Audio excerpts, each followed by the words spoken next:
At Anurag University, be everyone you dream to be.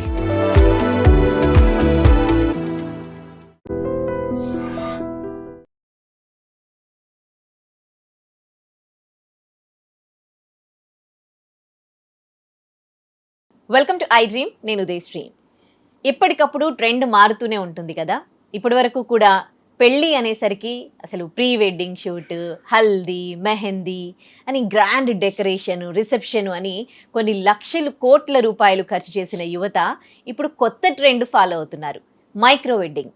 అలా డబ్బులు waste చేయకుండా తక్కువలో దగ్గరి వాళ్ళను పిలుచుకొని ఏవైతే డబ్బులు వాళ్ళు పెళ్ళికి ఖర్చు చేస్తారో ఆ డబ్బులతో ఒక ప్రాపర్టీ కొంటున్నారు, అక్కడే పెళ్ళిళ్ళు చేసుకుంటున్నారు.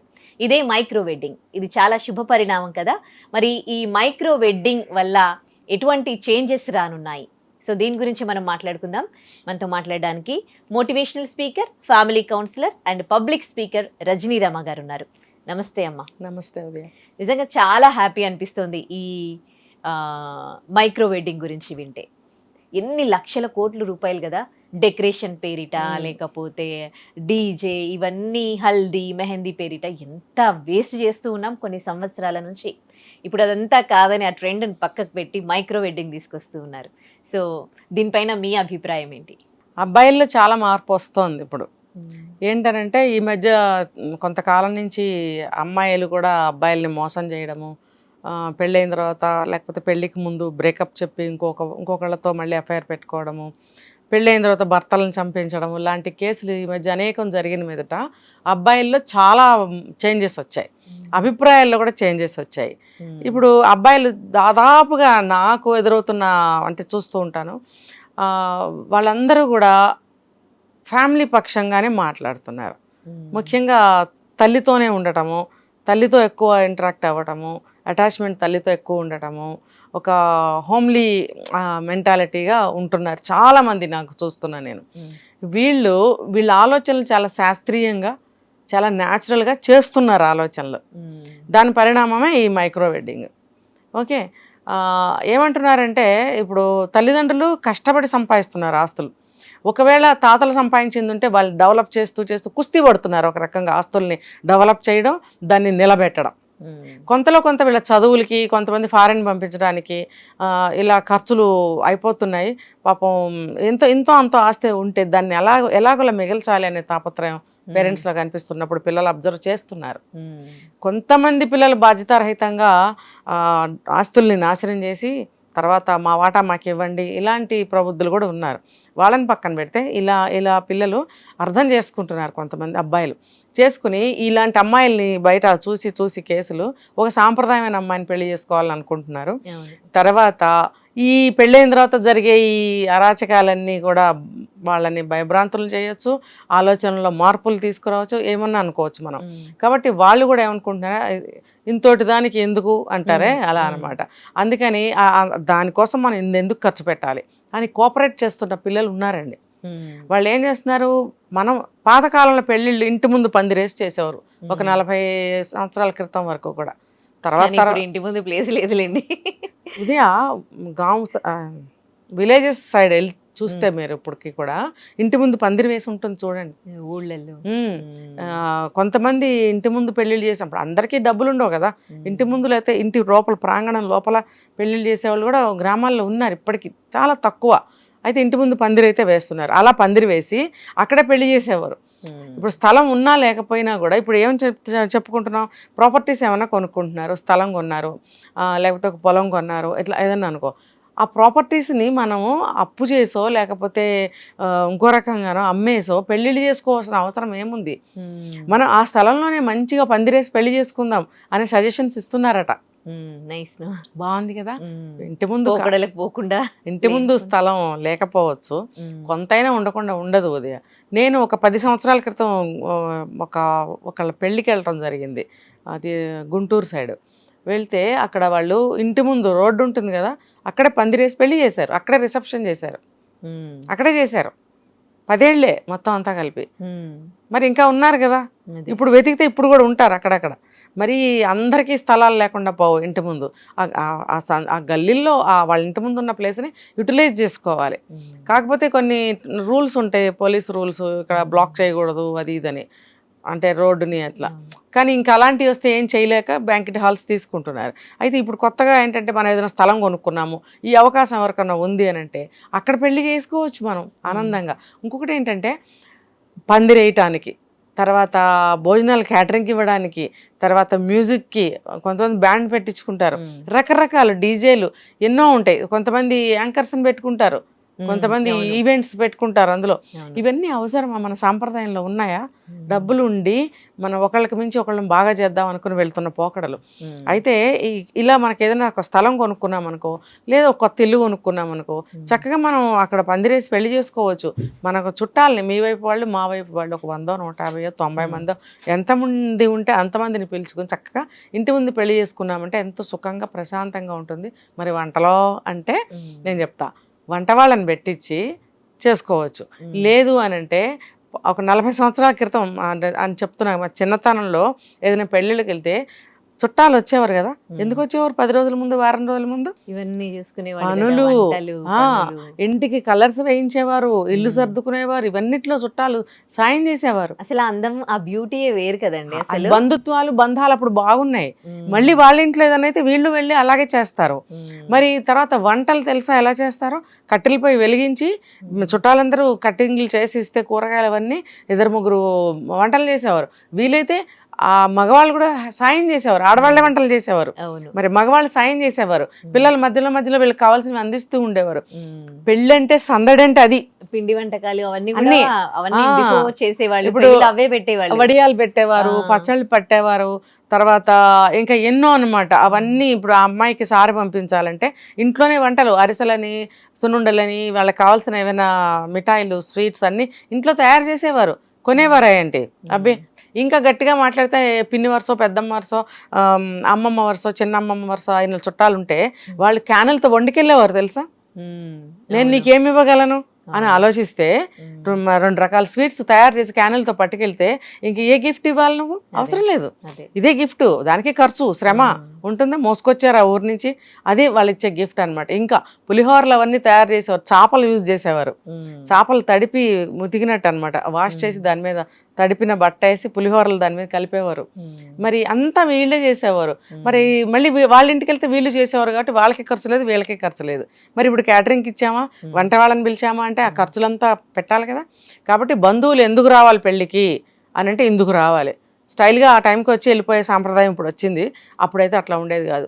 కాబట్టి ఇలా బంధువులందరూ కలిసి వస్తే మనకి అన్ని విషయాల్లో ఇంకా బ్రహ్మాండంగా ఆనందంగా పెళ్లి చేసుకోవచ్చు. ఖర్చులు అన్ని విధాలా మిగులుతాయి. ఇంకా వెళ్ళేటప్పుడు చుట్టాలందరికీ బట్టలు పెడతారు. ఎందుకు? విశ్వాసంతో, ఆనందంతో, ప్రేమతో మాకు వచ్చింత సాయం చేశారు, మాకు బాధ భారం లేకుండా అనే ఇదితోటి పసుపు కుంకాలు పెట్టి పంపించేవారు, బట్టలు పెట్టి. ఇప్పుడు అది ఇంకో రకంగా తయారైంది. సో ఇలా ఏది తీసుకున్నా, ఫోటోగ్రాఫర్ కావాలంటే ఒక ఫోటోగ్రాఫర్ని పెట్టుకుంటారు, ఇంకా అది కొంచెం తప్పదనుకో ఏ రోజుల్లోనూ అది పెట్టుకుంటారు. మరి ఏది తీసుకున్నా ఇలా చక్కగా సింపుల్గా మన చుట్టాలతోనే మనం చేసుకుంటే, అంటే ఫ్రెండ్స్ని పిలవద్దా అంటే దగ్గర ఫ్రెండ్స్ని పిలుచుకోండి. మీకు చాలా ఇంపార్టెంట్ ఫ్రెండ్స్ ఉన్నప్పుడు పిలుచుకోండి. వాళ్ళు ఎంతమంది అవుతారో 15 మంది 20 మంది అంతకన్నా ఎవరు. వీళ్ళతోటి పెళ్లి చేసుకుంటే ఎంతో ఆనందంగా ఉంటుంది. అసలు ఆ అనుభూతే వేరు. అది ఒకసారి ట్రై చేయండి యువతుల్లారా, యువకుల్లారా. ఇదంత వరకు బాగానే ఉంది, ఆస్తులు కూడా మిగులుతాయి. అవును మిగులుతాయి, డబ్బు వేస్ట్ అవ్వట్లేదు. బట్ అంటే క్రియేటివిటీతో చాలా మంది ఈ ఈవెంట్ మేనేజర్స్గా, ఈవెంట్ డిజైనర్స్గా వస్తూ ఉన్నారు కదా, వాళ్ళందరూ కూడా డిపెండ్ అయ్యి ప్రతి దాంట్లో గుడ్ బ్యాడ్ రెండు ఉంటాయి. సో ఇప్పుడు ఈవెంట్ మేనేజర్స్ ఉంటారు, ఈవెంట్ చేసే వాళ్ళు ఉంటారు, ఆర్గనైజర్స్ వాళ్ళు, ఈ పువ్వుల బిజినెస్ ఒకరు, అండ్ క్యాటరింగ్ బిజినెస్ ఒకరు, డెకరేషన్ వాళ్ళు ఒకరు, ఇంతమంది ఆధారపడి ఉంటారు కదా. సో ఒక విధంగా వీళ్ళకైతే ఇది కొంచెం ఒకళ్ళు అడిగారు నన్ను, మేడం మీరు ఇలా చెప్తున్నారు మా బ్రతుకులు ఏమవ్వాలని. సారీ టు సే, ఏంటంటే నేను పెళ్లి గురించి మాత్రమే మాట్లాడాను. మిగతా అనేక రకాలైన ఫంక్షన్స్ ఉన్నాయి కదా. పొలిటికల్ దగ్గర నుంచి తీసుకుంటే ఏ చిన్న బయట రాజకీయ నాయకులు చేసే ప్రోగ్రామ్స్ కానీ, బర్త్డే పార్టీలు కానీ మా పిల్లలకి చేసుకుంటాము, ఇలా ఓణిల్ ఫంక్షన్లు అని ఎన్నో ఎన్నో ఉంటాయి కదా, వీటికి చేసుకోండి. పెళ్ళి యువత ఫీల్ అవుతున్న ఫీల్ గురించి నేను సపోర్ట్ చేశాను అంతే. మెల్లిమెల్లిగా ట్రెండ్స్ మారుతూ ఉన్నాయి కదా, మళ్ళీ ఒకసారి పాత పద్ధతులు వస్తే బాగుండు అని అనుకుంటూ ఉన్నారు, అండ్ కొంతమంది తీసుకొస్తూ ఉన్నారు కూడా ఆ ట్రెండ్ ని. అదే విధంగా ఇప్పుడు భోజనాలు పెడతారు కదా, దాంట్లో కూడా ఇలా వడ్డించే ట్రెండ్ మళ్ళీ వస్తే, పాత పద్ధతి మళ్ళీ వస్తే ఎలా ఉంటుంది అంటారు? అసలు పాసిబిలిటీస్ ఉన్నాయా? ఎందుకంటే అప్పుడు తక్కువ మంది పబ్లిక్, ఇప్పుడు ఎక్కువ మంది అయిపోయారు ఒక చిన్న అకేషన్ అయినా కానీ. సో వస్తే ఎట్లా ఉంటుంది? పాసిబిలిటీస్ ఎంతవరకు ఉన్నాయి? వస్తే చాలా బాగుంటుంది. అదే మనం మాట్లాడుకున్నాం మైక్రో పద్ధతి. అంటే మైక్రో అనే పెద్ద న్యూ వర్డ్ అక్కడ యూజ్ చేసాము, బట్ ఇది చాలా పాత సిస్టమ్ కదా. ఈ మైక్రో సిస్టమ్ అనేది చాలా పాత సిస్టమ్. మనం అప్పుడు పెట్టాల్సిన పేరుని ఇప్పుడు పెట్టుకుంటున్నాం, అదే ఇప్పుడు వాడుతున్నాం. అయితే నేను ఇందాక చెప్పినట్టు వంటలు చేసినప్పుడు ఇప్పుడు 100 మందినే పిలుచుకున్నప్పుడు 100 మందిని ఇటొక 50 మందిని అటొక 50 మందిని కూర్చోబెట్టి బంతి అని చెప్తారు, బంతి భోజనాలు అని అంటారు కదా. లైన్గా కూర్చోబెట్టి పెట్టడం ఎంత ఈజీ అవుతుంది వాళ్ళకి వడ్డించడం కదా. చుట్టాలు వచ్చి వండిన వంటల్ని వాళ్ళు ఆస్వాదిస్తూ తినేవారు. ఫస్ట్ పప్పు వడ్డించేవారు, దాంట్లో నెయ్యి వేసేవారు, దాంట్లోకి పచ్చడి వేసేవారు, అదే ఏదో ఒకటి గోంగూర పచ్చడా ఆవకాయ పచ్చడా, వాళ్ళు తయారు చేసిన పచ్చళ్ళు అవి. ఇప్పుడు బయట నుంచి ఒక బాటిల్ కొనుక్కొచ్చేసి పెడుతున్నారు. అట్లా అప్పుడు అట్లా కాదు, వాళ్ళే తయారు చేసేవారు. ఫలానా అత్తమ్మ తెచ్చిన ఆవకాయరా అంటూ వడ్డించేవారు. అత్తమ్మ తెచ్చిన వాళ్ళ ఇంట్లో పాడి తీసుకొచ్చింది నెయ్యి అని చెప్పేసి, కమ్మటి నెయ్యి, దాన్ని ముద్దపప్పులో వేసుకుని ఆ పచ్చడి కలుపుకొని తింటే ఆనందమే వేరు కదా. అలా ఒక్కొక్కరు చేసిన వంటలతో అలా కూర్చోబెట్టి చెప్పి వడ్డిస్తూ ఉంటే ఆహా ఓహో అంటూ తినేవారు కదా. ఇప్పుడు నిలబడి ఇలా వెళ్తుంటే మనము అసలు ఎంత గ్రాండ్గా శారీస్ కట్టుకుంటాము, జ్యువెలరీ పెట్టుకుంటాము, జడలు వేసుకుని పూలు పెట్టుకుంటారు, వెనక నుంచి ప్లేట్లతో ఇలా ఇలా అంటుంటే ఆ ప్లేట్లో ఉన్న కూరలు అవన్నీ మన చీరలకు అంటుకోవడం ఎంత న్యూసెన్స్ కదా. అవును, ఇది వరస్ట్ సిస్టమ్ అంట నేనైతే. అంటే అంతమందిని కూర్చోబెట్టి పెట్టే ఛాన్స్ లేదు ఇక్కడ. 100 రకాలు పెట్టు, 150 రకాలు పెట్టు, అసలు ప్రసక్తే లేదు. ఇంకొకటి కొంతమంది డైన్ పెడుతున్నారు, టేబుల్స్ వేస్తున్నారు, కొంతమంది వేస్తున్నారు, 100 రకాలు వడ్డిస్తున్నారు, లేకపోతే 20 రకాలు వడ్డిస్తున్నారు. 20 రకం వడ్డించేటప్పటికి ఇటు నుంచి దాన్ని ఏమంటారు ఆ పేపర్ రోల్ చేసుకుంటూ వచ్చేస్తున్నారు, తిననివ్వట్లేదు. మీరు ఇంత ఖర్చు పెట్టి క్యాటరింగ్ చేయించి ఇన్ని వంటలు చేయిస్తున్నారు, ఇక మీరు ఇలా తిననీయకుండా టైం ఇంకా ఎందుకు ఎక్కువ మంది ఉంటున్నారు. వీళ్ళు త్వరగా లేస్తే వాళ్ళు వచ్చి కూర్చుంటారు, ఇంకా కుర్చీలు దొరకకపోతే వెనకాల కాపలా నుంచుంటారు. ఎప్పుడు లేస్తారు, ఎప్పుడు కుర్చీ పట్టుకుని నుంచుంటే మనకి ముద్ద మింగుడు పడదు కదా. ఈ లోపల వాళ్ళు ఏం చేస్తారు, వడ్డించే వాళ్ళు 20వ రకం వడ్డించేటప్పటికి ఈ మొదటి నుంచి చుట్టుకుంటూ వచ్చేస్తుంటారు రోలు. ఇక నువ్వు తిన్నట్ట నువ్వు వండుకున్నది దీన్ని గొప్పగా వండించావా డబ్బులు ఖర్చు పెట్టి, దీనికన్నా బఫే బెటర్. ఈ రకంగా తినేయకుండా ఆకులు ఎత్తేసే సిస్టమ్ కంటే ఎలాగోలా నుంచుని ఇష్టమైన పదార్థం పెట్టుకుని తినటం అనేది బెటర్ అనిపిస్తుంది. రెండిటికి కూడా నేను చెప్పేది ఒకటే ఏంటంటే, అంతమంది జనాన్ని పిలుచుకోకండి. మొన్న ఒక ఆయన చెప్తున్నాడు 1500 మంది వచ్చారు, ఎందుకు ఎన్ని ఊళ్ళు పిలిచావు నువ్వు దేనికి? అసలు నిజంగా చెప్తున్నా, ఎవరు కనిపిస్తే వాళ్ళని వచ్చాయి అని చెప్పడం ఒకటి చూస్తున్నాను నేను. అంతమందిని పిలుచుకోవడం ఎందుకు? ఒకసారి అయితే నేను ఒక వెడ్డింగ్కి వెళ్ళాను, నాకు భోజనం దొరకలేదు, వచ్చేసాను ఇంటికి. నిజంగా అసలు ఇట్లా ఎగబడుతున్నారు, ప్లేట్ ఇలా పెట్టి బఫే, అతను వేయలేకపోతున్నాడు, వీళ్ళకి దొరకటం లేదు. అది చూసి నేను ఇంటికి వచ్చేసాను. అట్లా అడుక్కున్నట్టుగా అనిపిస్తుంది నిజంగా. నిలబడి అతను ఏం చేస్తున్నాడు, ఇలా వెనక నుంచి ప్లేట్ ఇలా పట్టాలి అంటే కుదరదు. మనుషులు ఉన్నారు, 3 rows ఉన్నారు, 3 rows మనుషులు ఉన్నారు. అక్కడి నుంచి పెడుతున్నాడు ప్లేటు. 3rd row వాళ్ళు పెడుతున్నారు, 2nd row వాళ్ళు పెడుతున్నారు, 1st row వాళ్ళు ఇలా పడుతున్నారు. వాళ్ళ మేంచి 2nd వాళ్ళు 3rd వాళ్ళు ఇలా ప్లేట్లు పడుతుంటే ఆ ప్లేట్ ఇలా ఉండదు, ఇలా ఉంటుంది. ఇలా ఉన్న ప్లేట్లో అతను ఇలా వేస్తే అది మన మొహం మీద పడుతుంది. ఇలా పడ్డం జరుగుతుంది బఫేలో, అంతమందిని పిలవటం వల్ల. టేబుల్స్ వేసి మీరు వడ్డించినా సరే 20 రకాలు 20వ రకం వడ్డించేటప్పటికి మీరు రోల్ చుట్టేస్తున్నారు. ఏంటి లాభం ఏంటి చెప్పండి? ఎందుకు పిలుస్తున్నారు అంతమందిని? పిలిచిన వాళ్ళని భోజనం పెట్టకుండా మీరు అవమానిస్తున్నారా? నిజంగా వెళ్ళి భోజనం చేయండి అనే సిస్టమ్ కూడా పోయింది. అదైన తర్వాత భోజనం తిన్నారా అని అడగటం కూడా పోయింది. అంతమందిలో ఏమడుగుతారు, ఎంతమందిని అడుగుతారు? అది వెళ్ళి మనం క్యూలో నుంచి దొరికితే తినడం, లేకపోతే వచ్చాడు సంతర్పణ భోజనాలు ఉంటాయే ఆ టైప్ అన్నమాట. కాబట్టి ఇది అవమానిస్తున్నట్టు లెక్క. మీరు లిమిట్గా పిలుచుకోండి. మీకు ఎక్కువ మంది జనం ఉన్నారంటే 400 మందినో 500 మందినో మీరు పిలుచుకోవచ్చు. 1500 మంది 2000 కన్వెన్షన్ హాల్స్ తీసుకోవడం ఏంటంటే అది పబ్లిక్ ప్లేస్ లాగా కన్వెన్షన్ హాల్స్.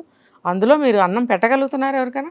100 రకాలు అంటావు నువ్వు, 100 రకాలు 4 రకాల ప్లేట్లోకి రావు. అక్కడ డీసెంట్గా ఒక పద్ధతిగా జరిగితే అది వేరు, ఎక్కడో రేరుగా. కానీ ఈ రకంగా ఎగబడడం అనేది బెగ్గింగ్ లాగా వెళ్ళిన వాళ్ళకి అవమానం.